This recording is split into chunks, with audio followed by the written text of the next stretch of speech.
محمد یوسف کہتا تھا کہ میں کرکٹ کھیلتا تھا، میں یوسف یوحنا تھا، میں کرکٹ کھیلتا تھا، یہ سارے مسلمان تھے، میں ان میں رہتا تھا،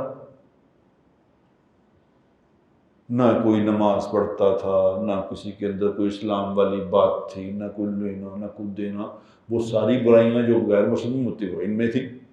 ان کو دیکھ کے میں نے کیسے مسلمان ہونا تھا؟ میں تو ان کو اپنے آپ کو ان سے اچھا سمجھتا تھا کہ تو مجھ سے بھی پیڑے ہیں، میں کیوں مسلمان ہوں؟ وہ تو اللہ بھلا کرے، سعید انور کو پکڑ لیا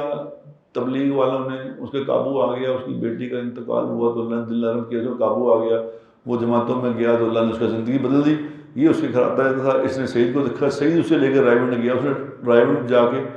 سچ مچ کے لوگ دیکھے تو ان کو دیکھ کے وہ مسلمان ہوا۔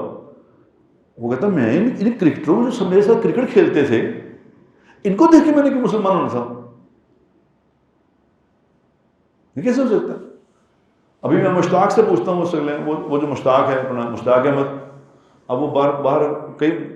ابھی بھی انگلینڈ چلا گیا، انگلینڈ کی ٹیموں کے ساتھ وہ کام کرتا ہے وہاں پہ۔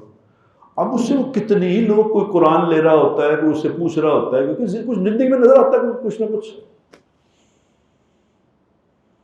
شکل کوئی نظر آتی ہے، کوئی لباس نظر آتا ہے، کوئی شناخت ہے یار مسلمان کی نظر آتا ہے، تو اس سے پوچھتے ہیں، اور مجھے فون کر رہا کہہ رہا ہوتا ہے کہ یار نہیں بھائی فلانا کرکٹر یہ کہہ رہا ہے، فلانا یہ کہہ رہا ہے، فلانا۔ اور پھر میتھیو ہیڈن، وہ آسٹریلیا کا جیسا، اس نے رضوان کو دیکھ کے اتنا متاثر ہوا رضوان سے، وہ رضوان کا بیسٹ فرینڈ بن گیا، رضوان سے اس نے قرآن لیا، قرآن پڑھنا شروع کر دیا، وہ قرآن پڑھ رہا ہے، وہ انشاءاللہ اللہ چاہا تو مسلمان بھی ہو جائے گا۔